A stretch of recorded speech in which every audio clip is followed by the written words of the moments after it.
Bienvenidos nuestros queridos oyentes y amigos a lo que va a ser aparentemente nuestro último capítulo. Obviamente que se puede seguir con más, pero como sabemos, todo tiene su límite, todo tiene su fin.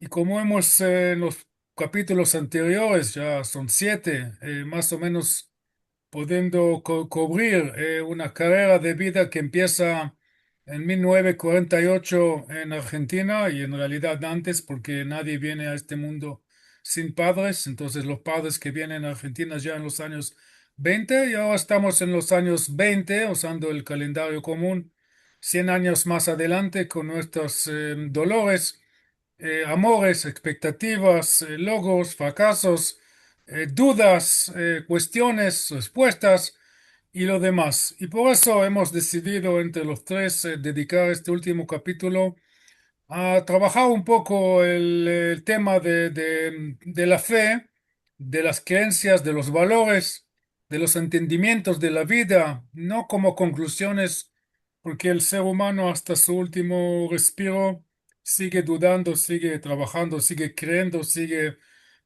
pensando, sigue también teniendo miedo y deseos, y así es, así somos, así nos creó el Creador. Entonces, adelante. Yo casi no voy a intervenir, aunque en un momento prometí una explicación histórica de dónde viene el hasidismo y de los distintas denominaciones del judaísmo actual que un autor argentino, Jaime Barilco, escribió, publicó un libro hace 30 años o más, o 40 ya, o más todavía, los judaísmos del siglo XX con el S al final, pero creo que no tenemos que cubrir todos los asuntos. El capítulo anterior hemos tocado un poco la política y sus ventajas y sus desventajas. Creo que llegamos a un momento de ir más allá, ir un poco más arriba o más profundo, cada uno lo puede poner a donde quiere.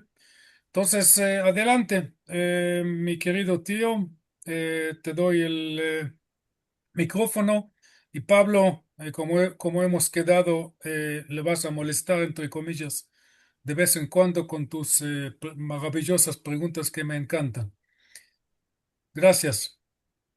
Ok, bueno, entonces empecemos con la palabra. La palabra fe, una palabra que en hebreo no existe. En hebreo la palabra es emuná, emun, que tiene una raíz bastante amplia. De ahí deriva la palabra amén, que utilizamos en muchos idiomas. Eh, Emuná, más que fe, la fe es algo que viene de arriba hacia abajo. Entonces es algo que nos llueve, digamos así, nos viene. Emuná es más convicción, es algo que viene de adentro.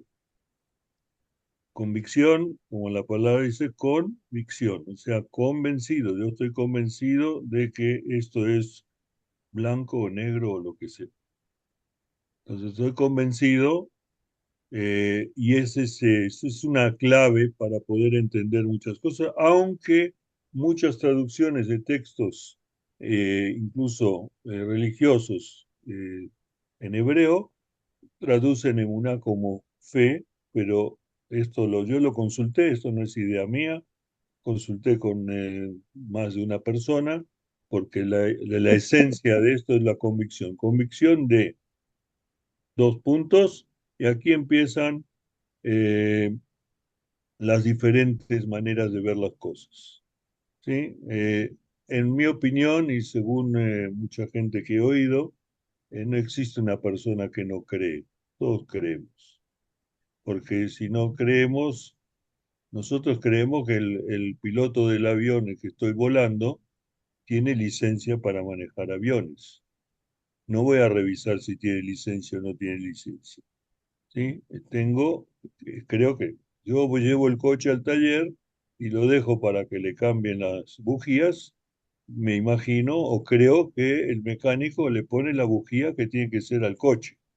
O sea, no voy a investigar. Digo, el tipo que está encargado de el sistema de provisión de agua en el municipio de la ciudad en la que vivo, que cuando voy a su oficina está sentado en la oficina jugando Tetris con la computadora y se supone que él supervisa la calidad de agua que sale en la canilla de mi casa y que es agua potable. Bueno, yo creo que el tipo está haciendo su trabajo a través del Tetris de alguna manera. O sea, eso es creer. Yo creo en muchas cosas. Ahora, cuando esto lo traemos, este es uno de los detalles interesantes. eh, Nosotros no vamos a ir a discutir con el mecánico si la bujía es o no es, o con el tipo del agua si eso no es, o con el piloto del avión, pero de creencia, de la creencia, de lo que el ser humano cree, todo el mundo opina. Todo el mundo tiene una opinión, todo el mundo dice algo, todo, todo el mundo sabe mejor que otro, y aquí es donde entra a jugar el tema de creer de una o de otra manera. En o sea, y aquí vamos a dejarnos un poco de la ambigüedad. Yo durante nunca tuve problemas para creer en que todo esto es parte de la creación, es obra de un ente fuera de nosotros y dentro de nosotros. Es un ente que es el que maneja el mundo. Esto no es para bien y para mejor. Y este ente que maneja el mundo es el que hace que las cosas estén aparentemente desconectadas, pero de hecho están conectadas. Y esto hay muchas filosofías que hablan del tema ¿sí? El famoso agitar de las alas de la mariposa en Japón afecta al poste de alumbrado en Guayaquil. Vamos a decir, bueno, de dónde, qué es esto? Pero o sea, hay una relación, hay una interacción y lo que hay en el macro hay en el micro. Si nosotros miramos en el universo exterior y si miramos adentro del cuerpo humano, entonces ahí ya que eso ya nos atañe de forma personal, ahí te das cuenta que acá hay una orquesta, que hay algo que no es casualidad que los vasos, creo que se llaman deferentes, de los riñones, en cada micromilímetro filtran una sustancia diferente, en orden. ¿Sí? O sea, uno dice aquí, ¿cómo se crea una máquina de este tamaño? Y entonces hay muchas maneras de interpretar, ni hablar de las neuronas, de los pulsos electroquímicos del cerebro, de la capacidad o limitación del cerebro, según como lo queramos mirar. Yo no creo que hay limitación. La limitación es autolimitación. Que no usa el cerebro es porque no quiere, no porque no puede. Aún la persona más eh, simple, entre comillas, usa el cerebro. ¿Sí? El que no quiere, y hay muchas cosas que no queremos ver por X, Y, Z, esto es otro tema. Y entonces, aquí viene, en el caso personal mío, eh, la Torah obviamente ocupa un elemento central. Y la Torá es un código de comportamiento principalmente hacia la sociedad, de la sociedad a los congéneres y de los congéneres al medio familiar. ¿Sí? Hay un cierto orden, hay una jerarquía establecida por las leyes que emanan de la Torá que nos llevan a, ahí viene el otro asunto, a creer si las cumplo o no los cumplo, ese es otro balurdo, como dicen. ¿Sí? Mm. Pero están establecidas, ¿sí? Están establecidas, existen y vienen a regir más o menos la vida y uno de los elementos básicos que aparece en la Torá es el que Pablo mencionó en nuestra última conversación de el, la vida. ¿Sí? La vida es un valor que tenemos que respetar, que tenemos que añorar, que tenemos que cuidar. Si el budista no va a matar un gusano porque el gusano probablemente, por sus razones, ¿sí? Y otro que va a matar al gusano porque si no se le comen toda la manzana que tiene en el huerto y el tipo no, y él no come, ¿sí? El gusano come, pero él no come. Lo que sí estamos seguros de que a todos nos van a comer los gusanos, eso no tengan la menor duda. Y ahí es donde empieza la gran filosofía. Hay un pasaje de Rabbi Nachman de Breslev que a mí me causó muchísima gracia. eh, Él utiliza un versículo de los Salmos cuando hay una expresión, dice, no, no creas que el sepulcro es el lugar donde vas a descansar. Y entonces Rabbi Nachman agrega, dice, porque una persona puede estar ocupada corriendo detrás de sus quehaceres diarios, económicos o personales o lo que sea, de tal manera que si viene un insecto y lo pica, no va a sentir el, eh, la picazón, la mordida. Dice, pero allá en la tumba, dice, en la tumba donde no hay a dónde irse, el cuerpo escucha el, eh, el arrastrarse de los gusanos que vienen a morder su carne. ¿Sí? A mí, yo cuando lo leí, me caí de la silla de la risa, porque se me hace un humor negro delicado, pero cuando uno piensa en el aspecto, en el mensaje que hay detrás, ¿no? Dice, y eso nos pasa, lo puedo poner de una manera mucho más gráfica. En México, cuando trabajaba en el tema este de los pescados, había toda una situación que había que correr de un lado para el otro, pues tenía que llevar los papeles de aquí para allá, etcétera. No había todavía el celular.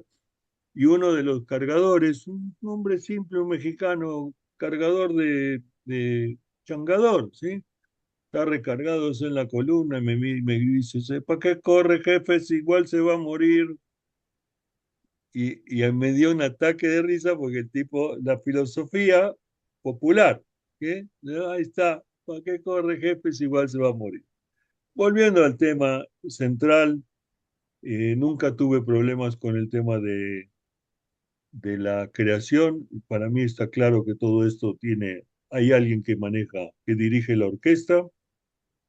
Y durante años estuvimos buscando, tanto Ida como yo, eh, algo más que en la vida diaria, algo espiritual. Y esto nos llevó a la India. Estuvimos en un grupo de yoga que creo que mencioné en alguna ocasión. Y sí, Eh, Esto nos da un poco, pero a mí nunca, como que pero no es. O sea, no cuajaba el asunto. Todo, sí, digo, tenía la sensación todo el tiempo de que falta algo, falta algo. Luego con mis incursiones en el tema este de la medicina alternativa, que fue más o menos en la misma época, de la reflexología, del manejo de energías, del contacto con, muy somero, pero contacto con la filosofía de las energías que tiene la medicina china, entre paréntesis, hija de la medicina tibetana, antiquísima. ¿Sí? Estamos hablando de, si no me equivoco, 4000 y pico de años, algo por el estilo. Eh, y todo esto desde del, la conciencia de cómo estamos, de cómo con los pensamientos, las emociones, pero nunca cuadrado. Entre las cosas que me gustaba leer, y aquí voy a entrar un poco más en el tema muy personal, es los escritos de Rabbi Nachman y todavía no, pero ni pensaba en hacer cumplir mitzvot y nada. Rabbi Nachman de Breslev. Me gustaba leer los libros, aunque no entendía mucho. Ahora entiendo tal vez un poquito más, pero no demasiado más. Rabbi Nachman escribió un solo libro. se llama el libro de los atributos. El libro de los atributos habla de, o Sefer Amidot en hebreo, habla de los atributos que tiene una persona en diferentes aspectos. Bueno, y tiene el Opus Magnum de Rabbi Nachman, no es de él, que lo recopiló su alumno predilecto, Natán, Rabbi Natán de Nemirov, eh, que él fue el que, de hecho, gracias a él sobrevivieron todas sus enseñanzas, o casi todas sus enseñanzas. Y ahí tiene la obra, lo que se llama el Likutei Moharan, que tiene una manera muy interesante de presentar las cosas, dando, agarrando un tema, desmenuzándolo, dándole la vuelta, haciendo un círculo, ¿sí? Hasta volver después de X pensamientos al moto original, concadenando todas las ideas. Una manera muy, muy interesante de ver las cosas. Por supuesto, estamos hablando de diferentes aspectos en la vida de un judío. Bueno, ante esta situación, este es el fondo. ¿Por qué se los cuento? Porque empezamos a acercarnos, Ida antes que yo, empezamos a acercarnos y entonces viajo a Uman. ¿Por qué? Porque viajaba a Uman un rab al que yo escucho hasta hoy en día con mucha frecuencia, el rab Erez Moshe Dorón. Entre paréntesis hay uno o dos libritos de él traducidos al castellano. Y fui con un grupo con él. Y me puse para no quedar mal, porque sabía que todos iban a religiosos, me puse un gorrito de esto como de Jockey Club, ¿sí? De béisbol. Eh, Tuve que hacer toda una operación antes de subir al avión porque yo había jurado que no iba a pisar en Europa Oriental nunca y los juramentos se pueden deshacer según la tradición judía, pero tiene que haber un juzgado que lo habilite. Con tres judíos es suficiente. La palabra neder en hebreo tiene un peso muy importante, de ahí viene la palabra kol nidrei, que nosotros conocemos de Yom Kippur, en el cual eh, nos deshacemos de todas las promesas. Ok, me hicieron esto, subo al avión, llegamos a Uman, Ucrania, les voy a decir, una razón más para no querer al comunismo es ver cómo se ve. Pues, como todos sabemos, Ucrania durante muchos años perteneció a la Unión Soviética hasta que cayó la Unión Soviética, entonces se volvieron a separar, pero de todos modos dejaron, además los ucranianos recibieron un tratamiento particular muy especial y bastante atroz por parte de de los rusos, y el conflicto este no nació ayer, ni antier, ni la semana pasada, tiene su historia. De todos modos, o sea, no se aman, vamos a ponerlo de una manera simple, pero los rasgos del comunismo y expresados las construcciones, en la manera el concepto de la mecánica, digo, se ve que, o sea, no era el siglo XX, ¿sí? Estamos en el XXI, yo fui en el siglo XX todavía, pero había cosas que tenían pinta del siglo XVIII plus, digamos así. Inicios de la era industrial, digo, la estética para nada, porque muy poca estética, ¿sí? Todo es eh,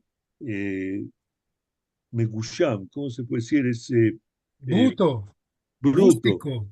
rústico, bruto, muy rudo, muy rudo, ¿sí? Muy, o sea, eh, y la gente también, la gente, bueno, los ucranianos tienen una historia muy particular con el pueblo judío que no es precisamente eh, digamos así, que nos ganaron por goleada más de una vez, con actos tremendos contra los judíos.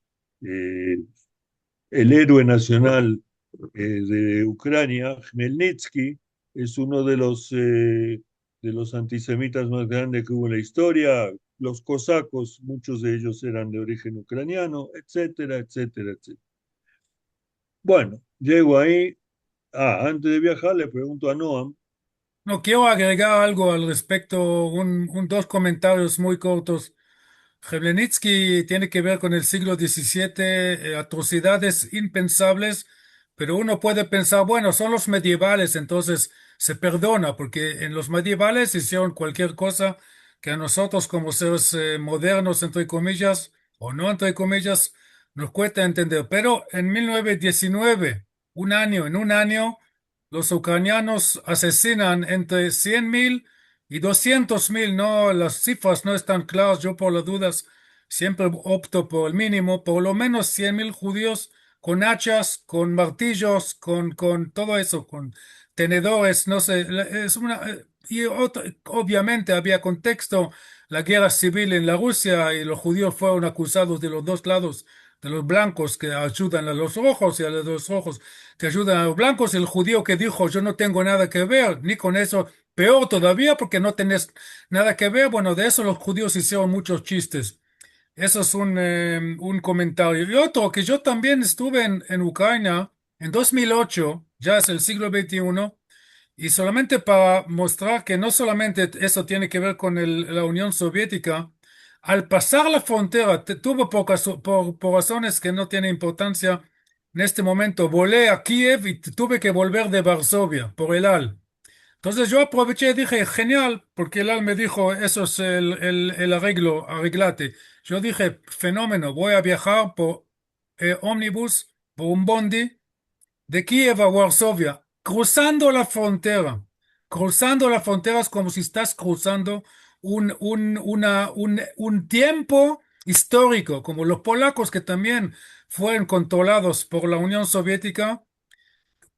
Solamente ver la agricultura, la forma que tienen, la foto que tengo atrás, que es de un campo en Israel, pero los polacos bastante parecido, muy arreglado, con la estética, con todo limpio, impresionante. En el otro lado de Ucrania como otro mundo, y son todos parte del Oriente, Europa Oriental, y también sufrían en ambos casos la mano dura de Stalin y su compañía, y sin embargo, la diferencia entre pueblos y culturas son importantes. Solamente tengo que decir eso como historiador. Y bueno, adelante. Una pregunta, ya que estamos en eso. Eso nunca me cerró, señor tío.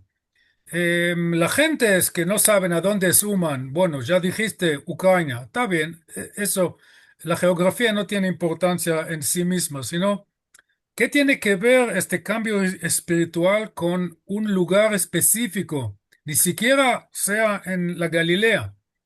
Que el judaísmo, según, bueno, ponele el Sefer Dvarim, el último, cuando habla de Moshe, y lo dice claramente en hebreo, lo voy a decir porque suena lindísimo, Umakom kvurato lo noda. Y no se sabía el lugar de su sepulto, ni más ni menos nuestro Moishe, el Moishe de los Moishes. Entonces, ¿cómo puede ser que un Moishe de nuestro tiempo va a un lugar que no tiene absolutamente nada que ver con Eretz Israel? Y ahí tiene una experiencia espiritual. Y esa es una cosa que hay que aclarar a la gente que nos escucha todos los años. Y estamos hablando de decenas de miles. No sé si son 50.000 por año, a veces 100.000 por año. Y no conozco todos los detalles, pero es un fenómeno fundamental. Es una cosa que realmente llama la atención. Entonces, si tenés ganas de acercar este duda, y si no, que quede ahí todo bien, con todo el amor. Voy a volver a lo de antes. Primero voy a contestar tu pregunta. ¿Por qué Rabbi Nachman pidió? Mm. Bueno, Donde él está enterrado, hubo una masacre, en una de las masacres que hubo en Ucrania, y dentro de la que nosotros creemos en el Kadish y en las oraciones que pedimos, elevar la memoria de los difuntos. O sea, el muerto es muerto, pero el alma no muere. Y para que el alma se eleve a niveles superiores, los que estamos acá hacemos la oración, pedimos para que el alma sea elevada.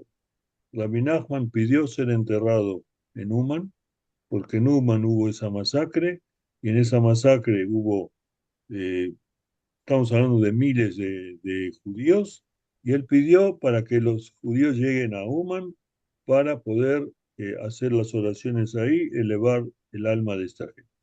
O sea, la simple respuesta por qué él pidió, ok, ahora vamos a analizar por qué él pidió, y como vos decís, si Moshe Rabbeinu, ¿sí?, no tiene sepultura, afortunadamente. Ese es mi comentario. Ok, Porque si no, te imaginas la pelotera que se armaría, ¿no? Entonces, ¿te pasaste ya la película sí, rápido? sí, sí, No, no, obviamente. un lío bárbaro. Entonces, y por eso yo digo afortunadamente. Y acá entran muchos factores diferentes, como es idolatría y que esto, ir a tumbas de muertos, o como muchos dicen, vas a rezarle a un muerto. Nadie, el que le reza a un muerto está cometiendo idolatría según todas las normas del Shulchan Aruch. No se reza, al único que se le pide algo es al Creador. La intercesión o el estar en el lugar donde está enterrado un tzadik, esa es otra, o sea, eso sí, eso está anclado dentro de la tradición judía. Quienes lo practican y quienes no lo practican. Está el Rashbi en Rabbi Shimon Bar Yochai en la Galilea, que hace poco fue el Lag BaOmer. El Lag BaOmer, decenas de miles de personas llegan ahí con cohetes de Líbano, con aprobación del ejército, sin aprobación de la policía. Hay lugares a los que la gente va, en otros donde hay otros tzadikim. Ok, pero acá hay una masa que llega a Rabiná. ¿Por qué? Aquí empieza el otro, pero este es otro, ya vamos a llegar a eso también. Nomás un comentario agregado, el paso, nosotros el año pasado fuimos de Hungría a Ucrania. El día y la noche después de cruzar la frontera. El tren de los húngaros, un tren que podía comer en el piso, ¿sí? Moderno, nuevo, y no es la línea más frecuentada, ¿sí? No es el AVE, pero no es una línea que llega hasta la frontera y vuelve. En el momento que cruza la frontera, cruzas a los vagones de coche-cama de los ucranianos, ¿sí?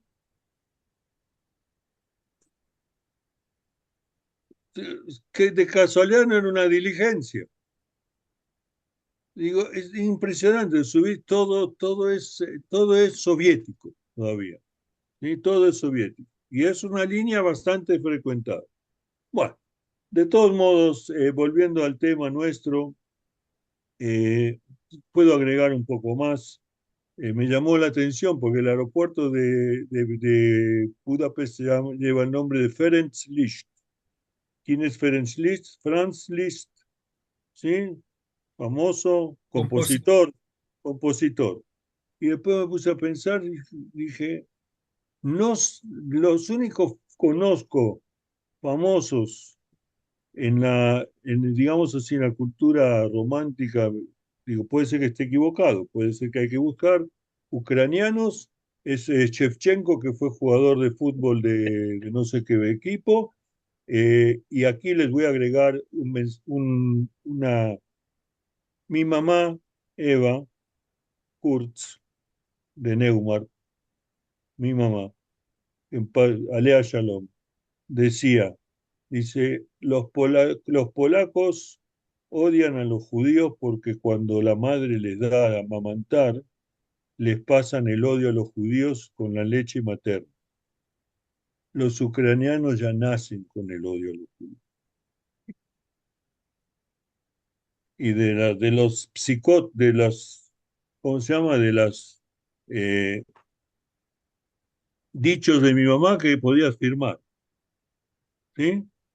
O sea, como algo, por su experiencia, por su sabiduría, por eso.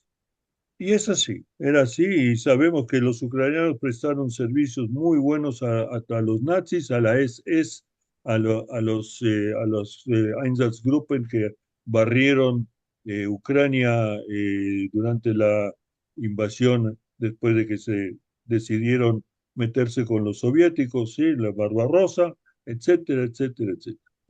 Volvamos a cosas más interesantes y más importantes, a mi modo de ver. Antes de viajar le digo a Noam, Noam es nuestro hijo, el hijo de Ida, pero como si fuera hijo mío también, sí, tiene papá hasta los 120, pero lo considero como un hijo mío. Digo, ¿qué hago? Porque ella había estado. Es ya muy fácil. Dice, vos mandás, dice, preguntá dónde está la tumba de Abi Nachman, tenés que dar 10 centavos, una moneda de limosna, leer el Tikkun Klali. El Tikkun Klali son 10 salmos que ordenó Rabbi Nachman para los que tienen dificultades de leer todos los salmos. Son 10 salmos que son, digamos así, el resumen de... y si querés tocar la tumba del mausoleo, es una tumba, ¿no? Muy grande. Si querés tocar, si no, no, no importa.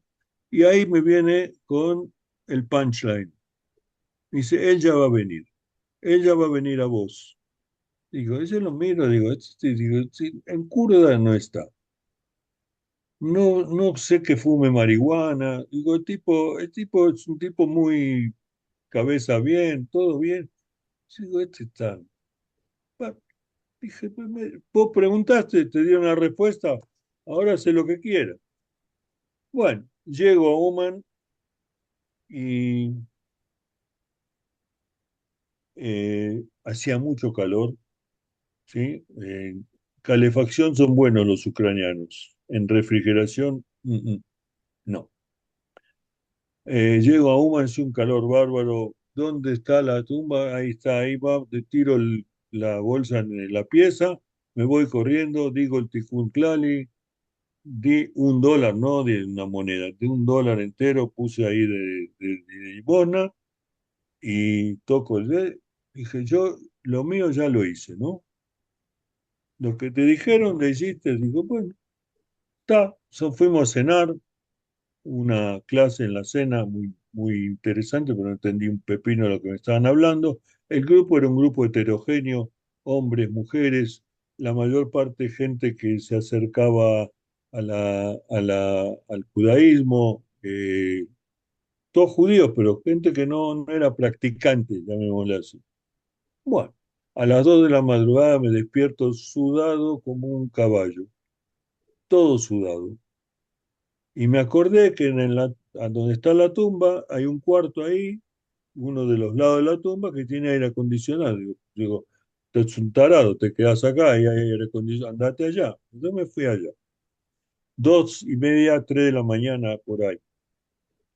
Y había un minyan de oración eh, de gente que vino de Bnei Brak, ¿sí? Eh, el mes de Elul es un mes antes de Rosh Hashanah.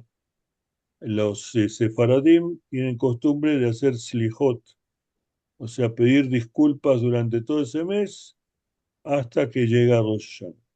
Las slijot se hacen generalmente en Minyan, hay unas canciones muy lindas también, pero se pide perdón porque es el mes que se hace la evaluación. Según la tradición hasídica, es el mes en que el rey está en el campo. El Kadosh Baruj Hu, el dueño del universo, está entre nosotros acá abajo. Y entonces tenemos la oportunidad de deshacernos de nuestras faltas. Bueno, dije, bueno, estos están ahí a mí que ni fu ni fa. Yo me puse a agarrar, ¿qué libros hay? No hay revistas, no hay nada. Agarré un Likutei Moharan y empecé a leer. No me di cuenta y cuando terminaron la oración, que es como una hora después, hora y media, algo así, sacan un shofar y tocan el shofar. Y cuando toca el shofar, empecé a llorar como si fuera un nene Me sentí como, no sé, hasta hoy en día me acuerdo, digo, en el momento que se los estoy diciendo, eh, me mueve hasta la fibra más íntima, así como cuando sacás el tapón de una botella de sidra, y empecé a llorar y a llorar y a llorar, no sé cuánto tiempo lloré, pero un llanto no de tristeza, llanto como de liberación, no sé. Cuando me calmé, entonces dije, bueno, sí, digo, pasaron 61 años, tuviste perdiendo el tiempo 61 años, ¿qué esperas? Y ahí fue cuando decidí cambiar el rumbo completamente y ahí empezó el baile, ¿no? Porque una cosa es, una cosa es la declaración de la independencia, otra cosa es cuidar los logros de la revolución. Eso creo que no me acuerdo quién lo dijo. De todos modos, ahí dije, bueno, y desde ese momento me acerqué cada vez más y empezó todo el cambio, muchas veces con muchas dificultades. Y una de las cosas que más me llamó la atención y me sigue llamando la atención es una clase que oí del Rab Erez Moshe Dorón, que él dice que el concepto hasídico de las escrituras es yo leo lo que dice la Torá y en cada cosa que leo, ¿qué me dice a mí? No que me dice a mí para que yo le diga al otro. No sé si me explico. O sea, Perfecto. en cada pasaje, ¿qué es lo que me está, qué mensaje me está dando a mí? Y como él lo puso muy gráficamente, dijo, dice, miren, el libro del Tanaj o la Torá, ¿lo ven? ¿Sí? Sí, Es muy grueso. Dice, si vos lo agarrás y lo usás para pegarle a un tipo en la cabeza, le va a doler. Y no quiere decir que por eso va a entender más. Lo único que va a hacer es que le doler. Pero vos mirá adentro y fíjate qué te está diciendo. El Baal Shem Tov, el abuelo de Rabbi Nachman, ¿sí? Baal Shem Tov HaKadosh. Él decía claramente que no hay cosa que suceda en este mundo que no esté dirigida a lo que estoy. Si yo estoy, por ejemplo, sentado en la tercera fila del autobús y escucho lo que están hablando cuatro filas atrás, el contenido, eso lo tenía que haber, por alguna razón yo lo escuché y tengo que ver qué es lo que me está diciendo a mí, aunque estén hablando de cosas que aparentemente no tienen ningún sentido. Esto le hará a mucha gente signos de pregunta, pero es una manera también de ir analizando y viendo paso a paso a qué voy, a dónde estoy y a qué me dedico. Y esta es la idea que hay detrás. Después de Uman hicimos varios, fuimos a la tumba de Rabbi Natan, después fuimos a la tumba del Baal Shem Tov en Mijibush, que es otra cosa. Uman es la energía de Uman es una energía muy difícil en la calle y todo, ¿sí? La energía de Mijibush, donde está enterrado el Baal Shem Tov, es como si estuvieras en un lago de paz. Es impresionante la diferencia que hay cuando la distancia son 4 o 5 horas de coche. Es supuestamente el mismo país, no es la misma provincia, tal vez, no importa, pero es otra cosa, otra historia.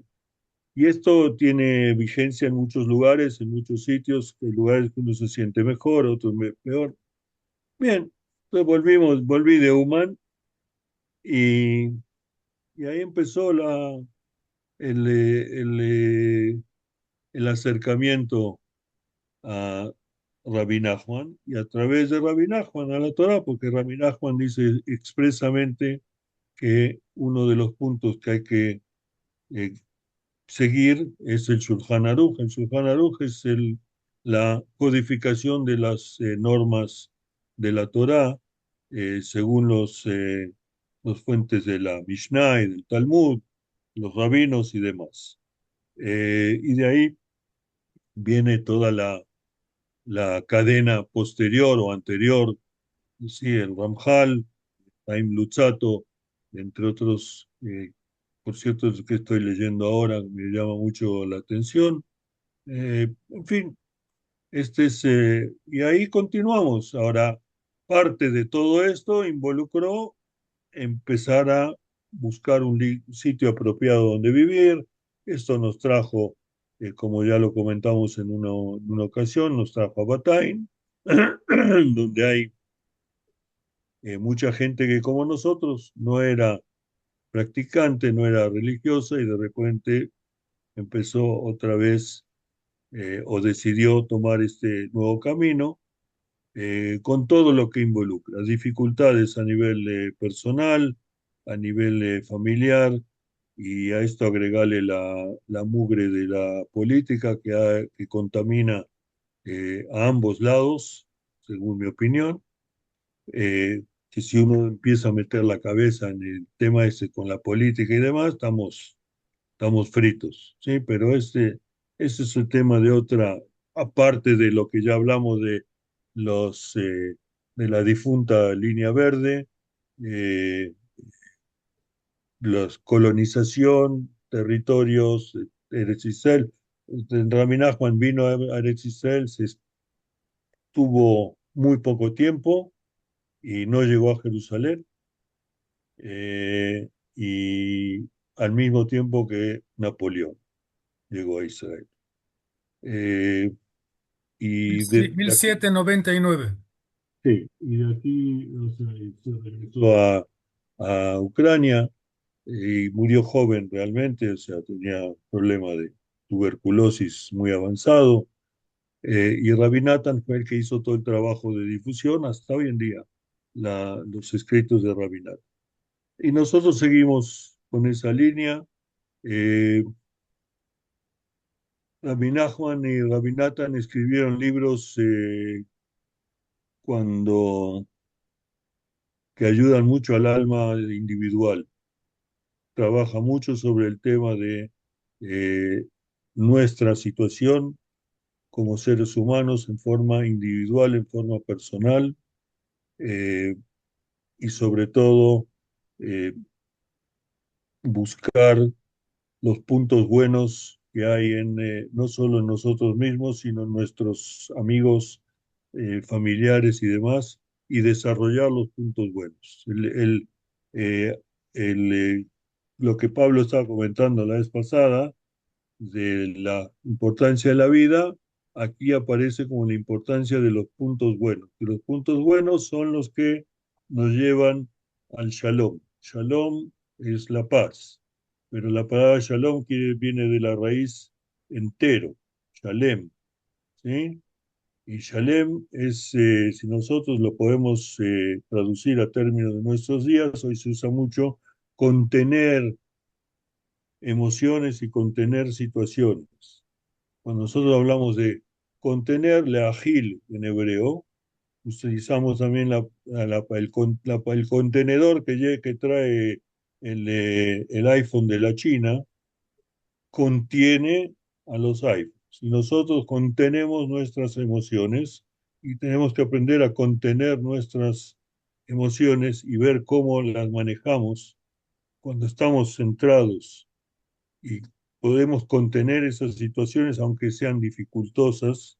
Entonces eso es lo que en el término de Bresler se llama Ishuv Dat, o sea, tener la conciencia asentada, ¿sí? Asentada en el sentido de eh, puesta en un lugar estable, que no, el viento no me mueve de un lado para el otro, sino que mi consideración, mi idea, mi manera de ser está asentada.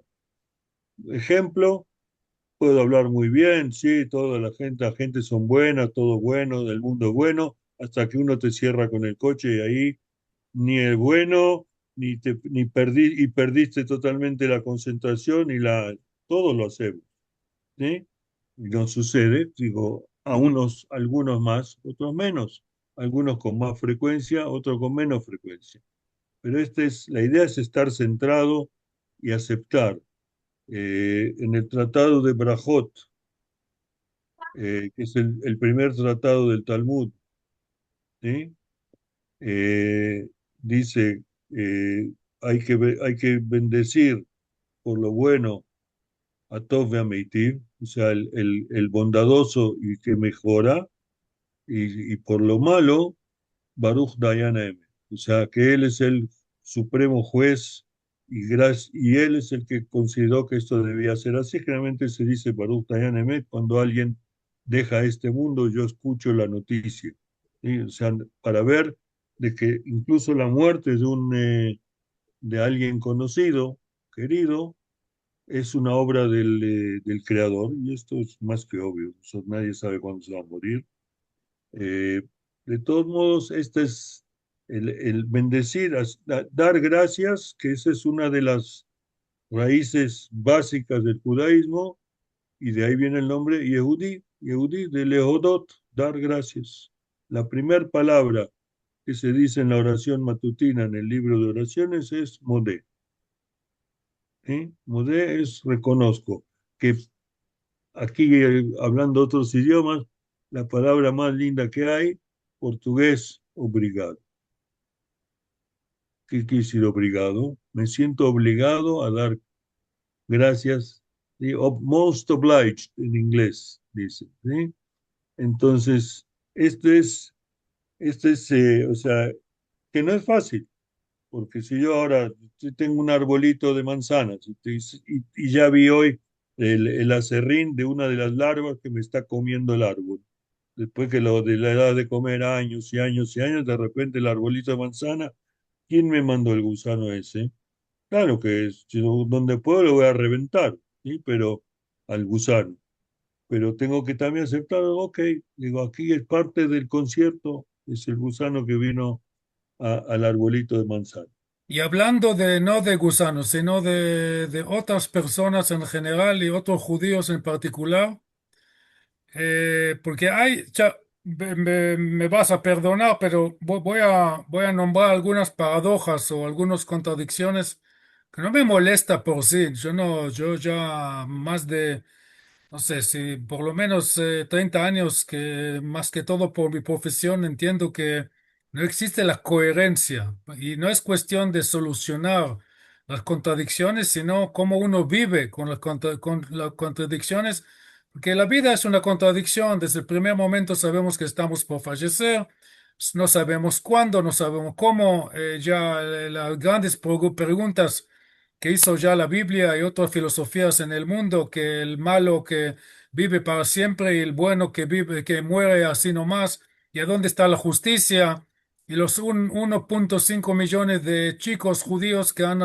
fueron asesinados por los nazis, como si sus mamás y sus padres y sus abuelos, sí hay explicación simple por esta matanza inentendible. Entonces, todo eso, no voy a ir a solamente mencioné estos ejemplitos como dar otro campo, otra cancha para otro tipo de, qué sé yo, de discusión, porque lo que me importa es dos elementos fundamentales que mencionaste más de una vez. Uno es eh, el término en hebreo, se dice Hazara Betshuva. Hazara Betshuva, por la gente que no sabe en hebreo, significa, lo voy a traducir literalmente, es volver al principio. Porque dicen, Tshuva también es la palabra en el diccionario para la respuesta. Hay pregunta, la pregunta es ¿cuántos son más dos? La respuesta, la Tshuva es cuatro. No. En hebreo, Tshuva también significa el retorno, ¿no? El retorno a un punto inicial, para decirlo así, ¿no? Porque eso shuva, a retornar. Entonces, pero el conjunto, Joser Bechuvá siempre se refiere a un judío.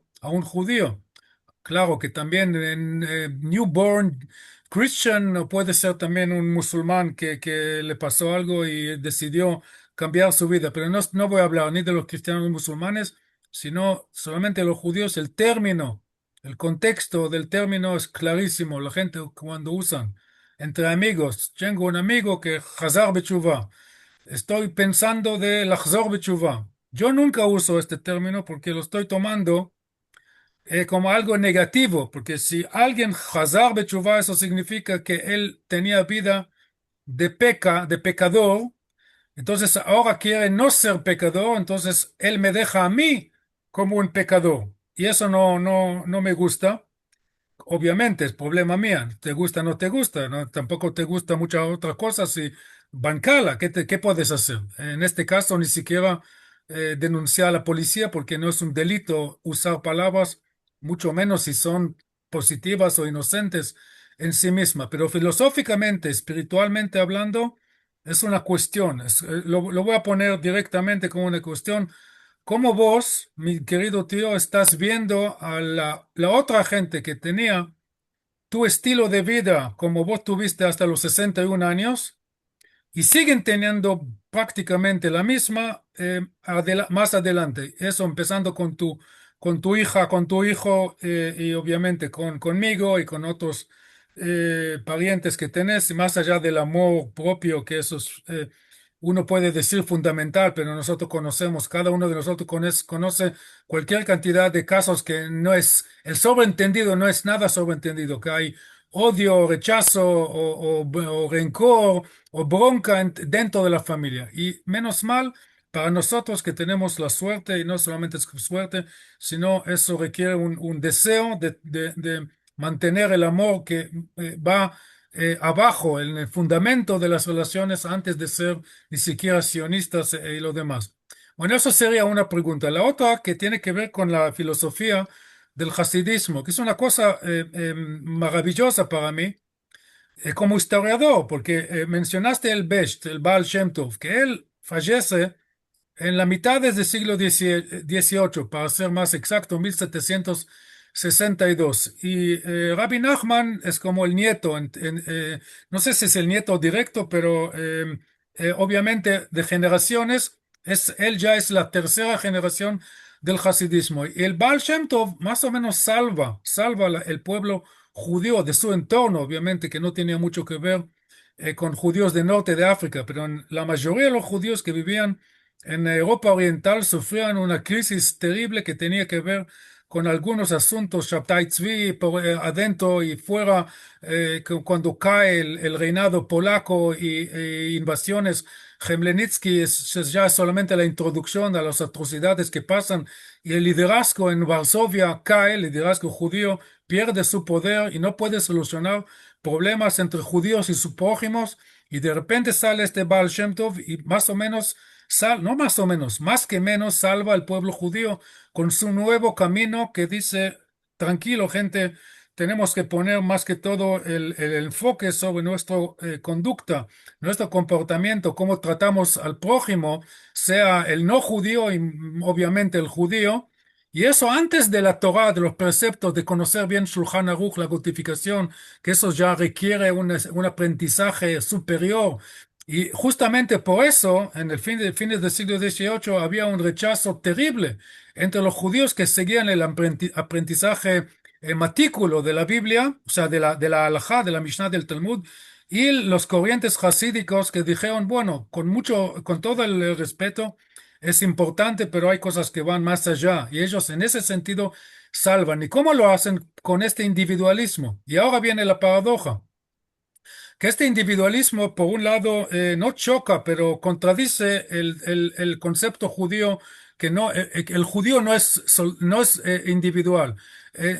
יהודי לא בודד, אין יהודי בודד במועדיו. O sea, hace falta un minyan. Minyan es solamente el mínimo de 10. En fútbol son 11, pero bueno, quitamos el arquero, entonces somos 10. Y una cosa mucho más importante que viene en el caso tuyo, no por casualidad fuiste a Bataín, no por casualidad mencionaste eso cinco o más veces que fuiste a vivir en una comunidad que por un lado valora el concepto de la comunidad, porque comunidad puedes encontrar cualquier lado, donde hay gente hay comunidad, pero si hay una indiferencia como ponerla en Tel Aviv o en Haifa o en Buenos Aires, entonces es una comunidad solamente oficialmente, pero en Batain se siente el espíritu de la comunidad y no solamente que es una comunidad, sino es una comunidad que está compuesta de mucha gente que pasaban un camino parecido a lo tuyo. Si yo entiendo bien, Braslav es bastante aceptado o adorado, no sé qué palabra usar, en Batain en general, no solamente en tu casa. Así que no sé si llamarlo contradicciones, pero me interesa si puedes desarrollar sobre estos dos temas, resumiendo, ¿cómo ves judíos que no han hecho Hazara Betshuvá, ni hablar de los judíos reformistas en Estados Unidos o en Canadá, que tenés contacto directo con algunos de ellos, son tus familiares? Y la segunda pregunta es el individualismo y la comunidad en el contexto, digamos, del aprendizaje tan particular del hasidismo. Ok. Eh, Vamos a empezar por el aprendizaje.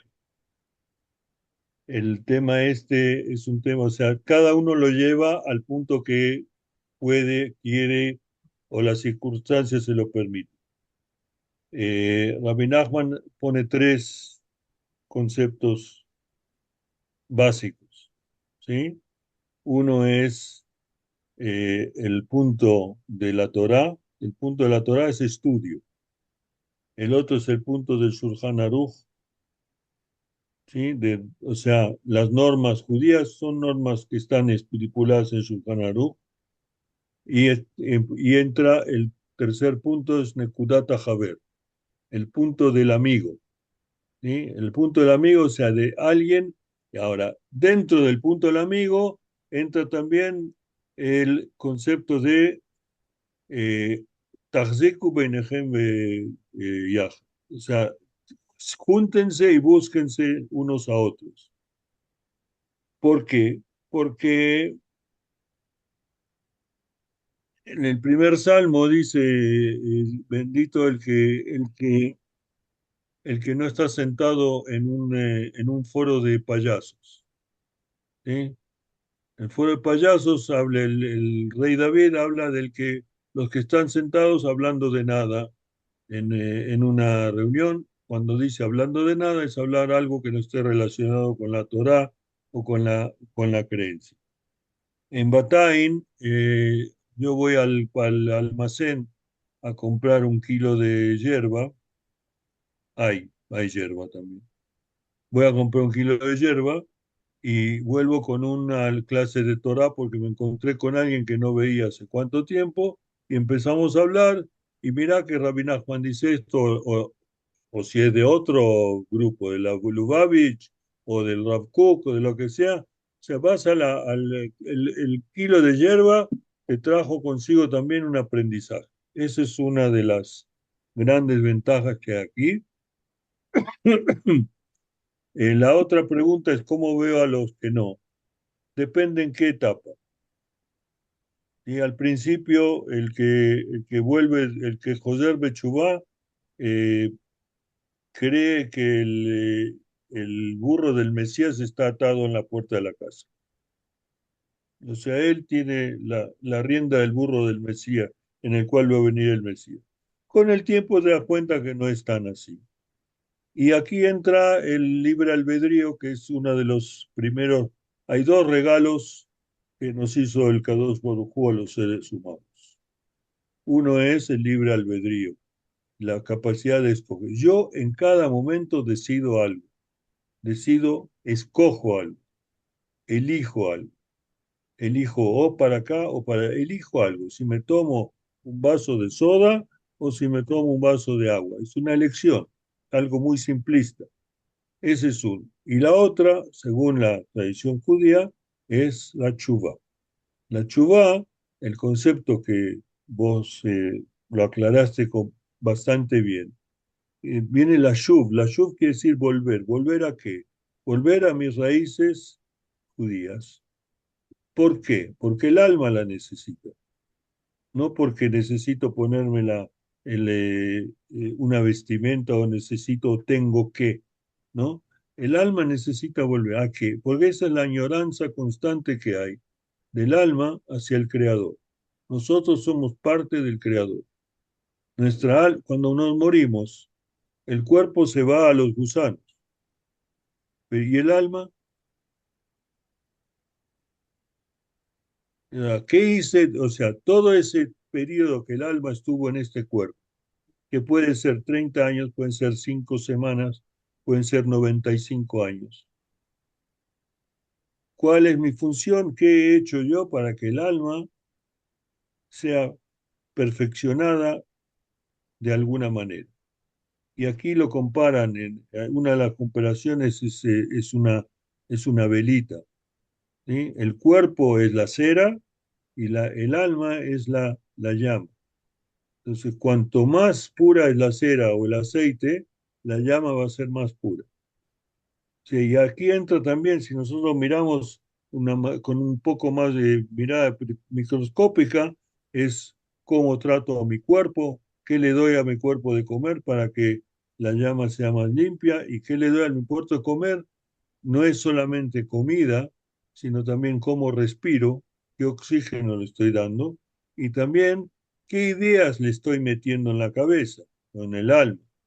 ¿Sí? Si yo estoy con ideas que según, o sea, es perjudicarme, el alma mía va a salir perjudicada.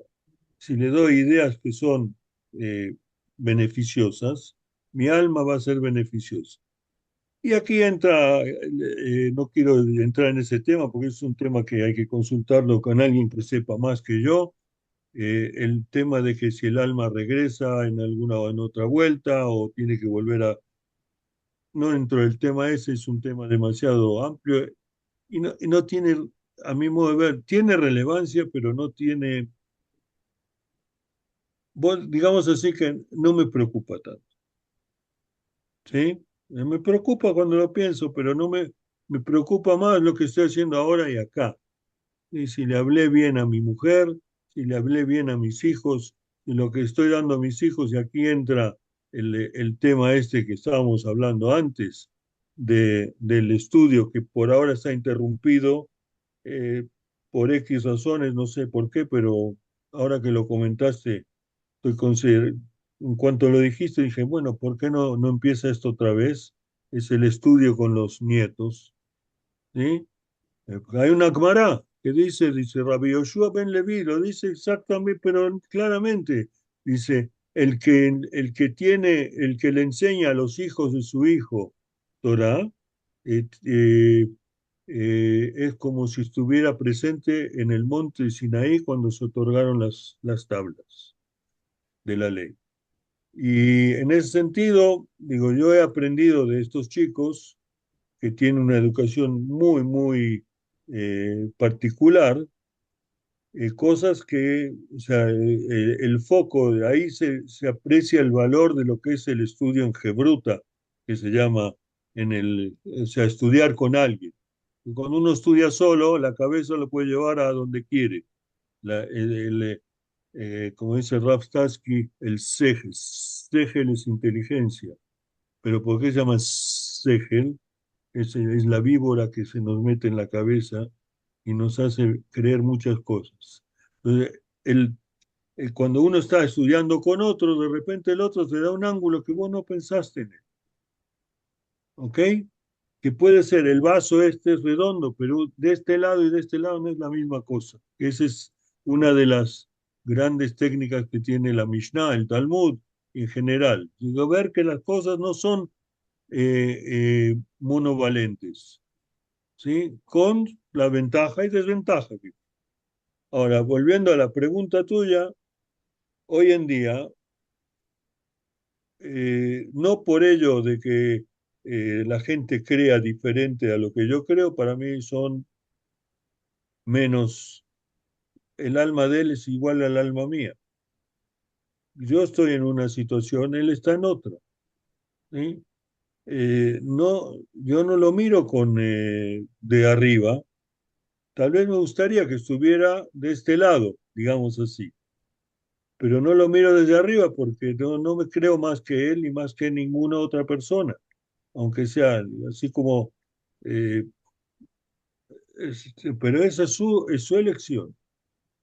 Y en muchos casos yo siento que en mucha gente que no está en y en este camino, sienten como que algo les está faltando y no saben cómo expresarlo o cómo afrontarlo porque entrar en una forma de vida representa renunciar a muchas cosas, amigos, ¿sí? El trato con mucha gente y representa también renunciar a muchas. Digo, hoy, si yo no puedo ver un partido de fútbol 90 minutos porque no me da digo, después de 10 minutos me estoy aburrido.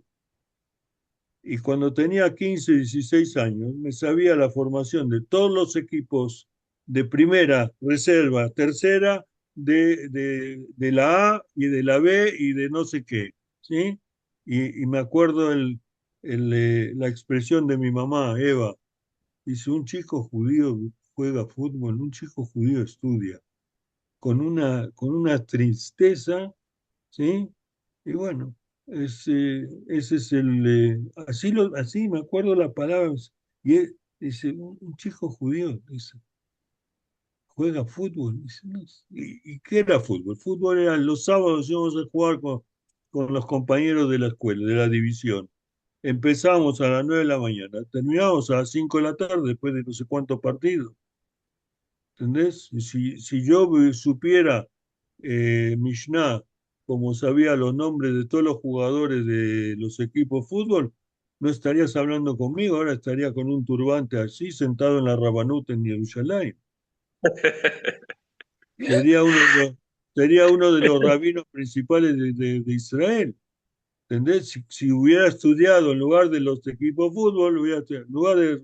Y bueno, pero esa es la realidad. O sea, esa eh, sí reconozco y reconozco que es un error, fue un error muy grave tratar de hacer marketing de mis creencias, de alguna manera como dicen en inglés, too pushy, ¿sí? Con mucha vehemencia. Fue un error, pero también es parte del Joser Bechubá, cuando uno está embalado, ¿sí? Como después del tercer gol ya no ves, sí, el otro equipo ya lo borraste, lo único que haces es gritar. Pero comparación burda, pero para dar una idea, ¿no? Cuando en fin, no sé si, Puedo, no sé si contesta las preguntas, si no, digan, Sí, sí, aquí no, estoy y puedo, además que ya estamos, sobre la hora. quería, claro, y entonces Pablo, sí, déjame, por las dudas, déjame decir una cosa, que una pequeña cosa, que tu mamá, querido tío, mi abuela, puede estar muy contenta, porque mi definición a la gran pregunta, ¿quién es judío?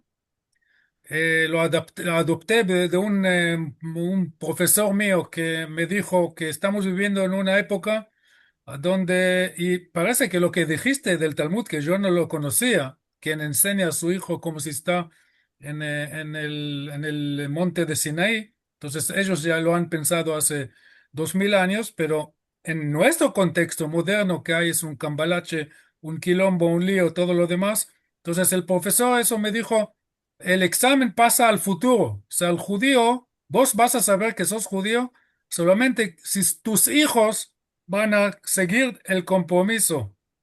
Entonces, eso te hace pensar que tenés que poner el enfoque sobre el futuro y ahí está el examen. En ese sentido, tu mamá puede estar muy tranquila. En el caso tuyo, no solamente vos, sino tus nietos. Así que estás bien en ese sentido, quédate tranquilo. Besat Hashem. ¿Sí? Bueno, Pablo, últimas palabras no, o comentarios o lo que sea. Dale. ya, ya estamos terminando este capítulo que vos o pensamos que podría ser el último, pero honestamente yo creo que biografía como historia va a quedar muchos capítulos. Yo lo sé que van a quedar muchos capítulos que lo podremos retomar en un futuro, pero ya de alguna manera estamos cerrando esto que nos habíamos propuesto, que no es ni más ni menos que escuchar o poder conocer toda la sabiduría y una vida maravillosa, la vida de Tzvi, que por suerte, Baruch Hashem, nos va a seguir regalando, yo pienso que muchas alegrías. En lo personal, yo quería hacer algunas preguntas, pero también las hiciste vos, Udi, y hay muchas más preguntas que me van a quedar para hacer y que tengo la esperanza de podérselas hacer personalmente a Tzvi también cuando podamos estar de nuevo juntos compartiendo. Así que me las voy a guardar, pero sí, tal vez para una reflexión final queda esto. Estoy pensando en los hijos y en los nietos de Tzvi. Estoy pensando en toda la obra de Tzvi, así como el origen de Tzvi es su familia, fue su padre, sus hermanos, su mamá, su abuelo, etcétera. De la misma manera creo que Tzvi en esta carrera de la vida que uno va llevando la posta, ¿no? Va entregándole uno se va cansando después de haber corrido un montón y le entrega la posta, le entrega el palo a otro para que siga corriendo y uno de alguna manera cuando termina de correr se queda con la tranquilidad y la esperanza de que al que le da el palo va a seguir corriendo, va a seguir en la misma meta, o sea, con la misma meta puesta en el futuro. Y eso es la pregunta que me hubiese gustado que tal vez el tiempo ya no nos permita y quede ahí en el tintero, de qué le entregó Tzvi en ese palo que le entregó a sus hijos y que le entregó también, le está entregando a sus nietos. ¿Qué va en eso? ¿Qué hay? ¿Qué te hay voy en a eso? como en hebreo dicen, me levantaste la pelota para que le dé el golpe de remate del voleibol, ¿sí? Sí, Sí, Aramal al-Hatá. sí. Le pusiste justo en el centro del área para que le dé el cabezazo y clave el gol. Lo que vos decís, la entrega, en hebreo se llama mesorá, ¿sí? Masor, mesorá de limsor. De ahí viene la palabra masoret, que la traducida libremente fue traducida tradición, pero en realidad la mesirat, yo le estoy, también se usa para la palabra meser, que quiere decir mensaje. Sí, estamos todos en las mismas tres letras. ¿Bien? Y Tmasrut, que quiere decir Devo- sacrificio o Devoción. dedicación, Sí, dedicación. Todo esto, todo este complejo de la Mesorá, de la Masoret, entra dentro de lo que vos me estás preguntando, de pasarle la posta a los demás. ¿Cuándo empieza la posta esa? Cuando yo traigo a mi hijo de 8 días y le hago el Brit Milá. ¿Por qué le hago el Brit Milá? Porque quiero que sea judío. Porque si no quisiera que no sea judío, no le hago el Brit Milá. El Brit Milá no es solamente la circuncisión física de un miembro, sino también tiene un significado más allá. Por eso se hace en el octavo día, que el octavo día es el 8. El 8 parado es 8, pero el 8 acostado es infinito. Entonces, esa es la idea. Yo estoy trayendo a mi nieto, y gracias a Dios me tocó ser padrino de varios de los nietos. Por ese acto estoy anhelando, dándole la información de que esto va a ser, dejando de lado las interpretaciones antropológicas, fisiológicas, geológicas, ontomológicas, todas las lógicas que ustedes quieren. ¿Sí? ¿Qué estoy diciendo? Me pongo el talit, me pongo los tefilín, vamos, ¿sí? Y aunque sea Yom Kippur, se hace en 8 días, ¿no? Es inamovible a menos que haya problemas de salud. Esa Masoret, esa transmisión empieza ahí y empieza con las criaturas. Ahora, cuando yo tuve la ventaja y el regalo de poder estudiar con estos chicos, que tienen la mente realmente, no tienen iPhone ni iPad en casa, entonces tienen la mente limpia de basura. Y también el que Udi mencionó al principio, el tipo es el camino de la autarquía, ¿sí? O sea, hay que aprender a sacrificar un animal, se fue a aprender cómo sacrificar ritual, sacrificio ritual, y después cómo cortarle la piel, cómo sacar esto, cómo hacer lo otro, escribir, etcétera, etcétera, etcétera. Él está en esa. Y cada uno porque los chicos son diferentes, gracias a Dios. La gran ventaja de estudiar con ellos, porque te dan el ángulo y la operación y la ventaja de que tienen el mate limpio de todo tipo de mugre que nosotros tenemos porque somos más grandes, más esto y más lo otro. Así que esta es la idea de la Masore, del pasar el mensaje. De hecho, esa es la obligación más grande que tenemos, es la de educar. Digo, dejando de lado el aspecto religioso, ¿sí? Cuando alguien dice, no, que elija cuando sea grande, puede ser, esa es tu elección, ¿sí? Pero a las personas que me dicen así, entonces no va al colegio, sí va al colegio. Digo, ¿por qué? Para aprender a leer y escribir, déjalo, que a lo mejor que sea analfabeto, déjalo que no vaya al colegio, pues no lo lleves a vacunar contra X, Y, Z. Y digo, ¿por qué le das comida buena? Y pues, si va a sobrevivir con... Digo, uno elige qué es lo que le da a sus hijos, con qué alimento, con qué los alimenta, física, moral, espiritual, eh, llámalo como quieras. En todos los aspectos, estás diciendo. Si el chico agarra y pega un chicle en el asiento del micro que está adelante, vas a decir, che, eso no se hace, hay un tacho de basura, ¿ok? O tírale papel por la ventana o lo que sea. Si es no, le doy la libre elección. Cuando sea grande, él va a decidir. No funciona así. De hecho, no funciona así. Así que ahora, de todo esto que hablamos, el término Am Israel Hay, que utilizamos para cierre y que vamos a utilizar nuevamente hoy. Am Israel Hay, por todo esto que hablamos hoy. No solo porque el ejército le dio un palo o no le dio un palo a los iraníes o a Hezbollah, o porque hace esto, o porque los kibutzim construyeron Israel, o porque también por esto, también por esto, también por esto, y también por esto, y por todo el trauma que arrastramos desde el punto de vista pueblo, por eso y por todo lo que es a nivel personal, a Israel Hay. A Misrael Hay. Muy bien, Am Israel Chai. Tam veló nishlam se dice en hebreo. Ajá. Terminó, pero no terminó. Terminó, pero no. No. Acabó, pero no terminó, no sé. Tam veló nishlam. Finalizó, pero no se completó. Exactamente. Menos mal que alguien acá sabe hablar dos idiomas, por lo menos. Pablo, un gustazo, mi tío. Seguimos. Y Am Israel Chai. Toda. Amén, Seguimos compartiendo. A Misrael Hay. amén. Por tú. Amén.